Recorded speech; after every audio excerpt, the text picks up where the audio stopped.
It's really hard to talk about this chapter because, I read Eden Zero, the first chapter, when it initially came out. And I told myself I'd give it some time, see where it went, see how it developed. And it was around the time when the anime series was announced that I told myself I'd catch up.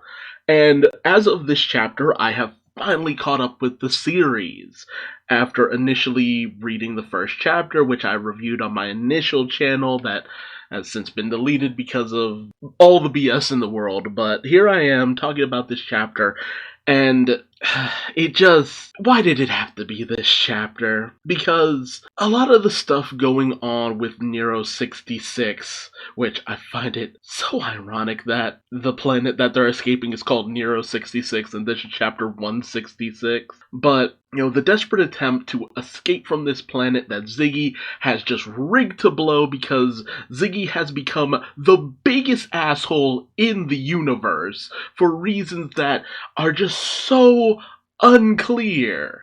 And you can tell Mashima has a plan for all of this because it's just like, okay, there's gotta be something behind this.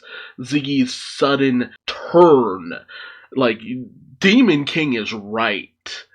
Like, seriously. And, Witch is just like, I will protect the Edens. I am the Shield of Edens. It is my job to protect this ship. So she ports out. And it's just like, I feel like I know where this is going, but I'm just like, no. Like, because ever since we had the Oracle speak of how Shiki had two paths to go down, that has to be significant. Is it just Shiki's choices that are in question, or is it something more? But before that, and I gotta tell you, I am having the hardest time with this moment. And it is the moment of Shura just having been defeated and now being confronted by Ijuna, who was the former princess of the rebellion, whose character I feel I'm still kind of conflicted on her character too, and her bond she seems to have with Shura. And, I'm still wondering, why was Shura such an asshole? Like, why did he become this? Just because he was spoiled? Just because he was a little shit? Really? Was that really it? There was nothing more to his character that he was just a spoiled dickhead? I don't know, for some reason, that actually pisses me off more about his character than anything else. And then Ijuna comes to him on this planet that is ready to explode. We still don't know how she managed to escape from Laguna's ether gear. Like, how did she get out? Like, how did she get out of the thermos? I'm still questioning that. But she's come basically to die with Shura. With Shura thinking that the reason why he spared her was because of her ether gear, and she says, well, it didn't work on you, because it only targets people who have known love. And apparently Shura has never known love. And I'm like, really? He's just an apathetic asshole. And it's just like, I can't have pity for this douche with all the people that he's hurt and killed and the problems he's created. I have no sympathy for Nero because he allowed everything to crumble around him at the whims of his dice, which is just like, yo, your dice led you into calamity, you dumbass. And the fact that Ijuna is just like, I had this one-sided love for you that became a reality, and she cradles him in their dying moments, basically. And Shura's breaking down, is just like, I am a monster, no. And it's just like, fuck this guy. No, fuck this guy. After what he did to the witch, after what he did to the stars of Eden, no, fuck this guy. Seriously. And Juna's just like, I must be crazy because I fell for you. Just as crazy as you are. You killed my family, my friends, you put me through hell, and I still love you. And it's just like, woman, no. That is the worst kind of message in any of this. Like, what am I supposed to take away from that? What am I supposed to take away from this moment between them? Because it's not sweet. it's not a sweet moment. It is the worst kind of moment imaginable. Like, wow, I hate this. I hate it. I hate it. And as Shura starts crying and they embrace, and Ijuna's just like, though your tears are the tears of someone who loves and is loved in return. You aren't a monster, you're a human. And it's just like, but what? Why did he become this? Why did he take this dark turn? Is there something about gravity ether that turns you into a sadistic bastard? It just boggles my mind what I'm supposed to take away from Shura and Ajuna and Nero and all of this whole entire trip to the Aoi Cosmos has just been like, what the fuck is this leading to? And apparently Ziggy was just after Nero's powers. This was a pit stop for Ziggy, which he lost two of his dark stars, but okay, whatever.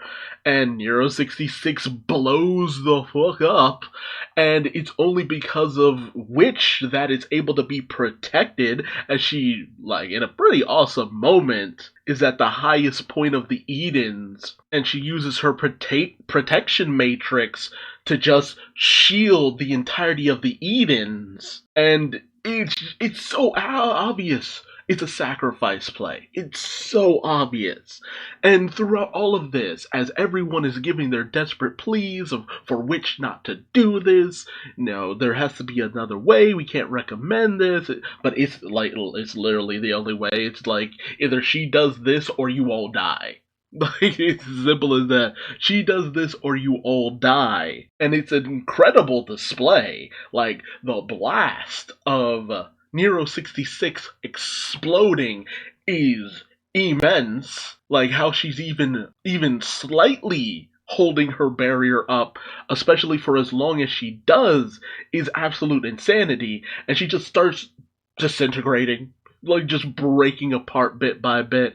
And then we get this flashback to when Ziggy had brought Shiki on board the Eden Zero when he was a baby, and which was the one to cradle him in her arms and stuff like that. And you had all of the shining stars, including Valkyrie, just kind of doting on him, and Hermit's just like, I'm his big sister, and Sister's just like, yeah, I'm his mistress. It's just like, sister, no. Sister, no. And it's a very cute moment that, I mean, honestly, I don't think we've really had too many moments of looking back during the point when Ziggy had brought Shiki aboard. I think this is the first, like, real flashback we've seen of that moment, aside from like a panel or two. So it's pretty fascinating, and it's a sweet moment, and I'm just like, dude, why are you emotionally manipulating me in this moment? Like, I know what you're doing. I know what you're doing, Mashima, and I'm not gonna fall for it. And I keep repeating this over and over in my head. I will not fall for this bullshit. I know what you're doing. You're trying to get my emotions compromised and make me feel something for this moment that I hope you're joking about, because it's cruel. It's cruel and it's messed up. After all of the effort to go in and save Witch, after all of this, dude, no, please, no, that's just messed up. And Witch gives this final speech about, saying that she would protect Shiki and the crew of Edens, but that protection has come to an end, and Shiki is begging her not to die, and Witch is just like, this will be the first and last time I ever disobey an order from you. All of you, the path you follow will surely take you through many hardships, but if you all work together, there is no trial you cannot face. Everyone on the ship is family. You love each other, forgive each other, help each other. I am proud to have been the shield to protect this ship. I am truly happy to have met you all. Even if this shield shatters and falls to pieces, my heart full of love for you will never be broken. And then it happens. She says, thank you, all of you. And she says, I love you, with the most genuine smile possible. And then she's gone. Just like that. And then I hear my fucking heart shatter into a million pieces because I'm hoping that next chapter this is undone. Cat Leaper activates. We find some way out of this, some way around this, like something. But at the same time, it's just like Mashima hasn't been pulling his punches with this shit. And it's just like, dude, no. Cause we've been with Witch ever since we boarded the Eden. Like, truly boarded the Eden. And to have this happen? I mean, I feel like we've barely really had time to truly spend with Witch. And to have this happen, I have to wonder if this is going to stick. I mean, I really do have to wonder if Xiao Mei was alluding to something happening when she pointed out that the two paths that Shiki would be going down, the two potential paths that he would be going down, if that was telling us that there was the potential to alter course in some way, shape, or form, or that this was a choice that would just haunt Shiki for the rest of his days, because that's really been one of the core things of Eden Zero very repeatedly, and that's the consequences of Shiki's action. But it's just, it's so messed up because it's just like Ziggy punishing Shiki for not making the choice to disarm the bombs. Like, okay, is there a way to go back and undo it? Like what happened with Draken Joe and him going after Rebecca and, the cat, when we first learned about the Cat Leaper ability, because it's just like, dude, come on. Come on. I don't want this. Like, it's so ironic because the comments made about Mashima, about how he did Fairy Tail, they were valid, but you guys gotta understand, Mashima, when he's not pulling his punches, he goes all in, and it really is Rave Master all over again, with it just being like, dude, why did you kill this character? That was too cruel. It's too much, man. It's too much. But I'm like, maybe this should just happen. Maybe this should just be allowed to happen. But I find myself questioning okay, what do we get out of this? What do we benefit from the death of Witch? Where does this bring Shiki going forward?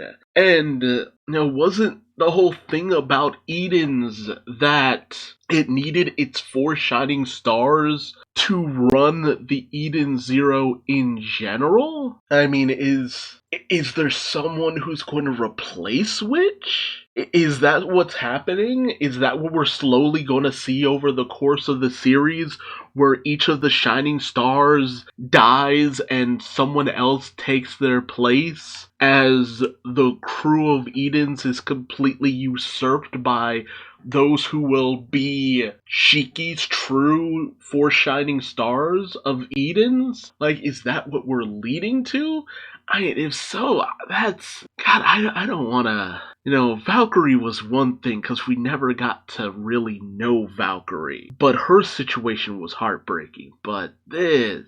I mean, we've traveled with Witch for so... Like, dude, come on. That is a cruel thing to have happen. But it makes sense from a writing perspective to really just amp up the stakes of this storyline, because otherwise this storyline in the Oi Cosmos kind of feels like a bit of a pit stop to a certain degree. Yeah, it's great that we learned about Laguna, but I mean, and the Ruthford siblings fully becoming members of Shiki's crew. And that's all well and good, but man, I don't want it.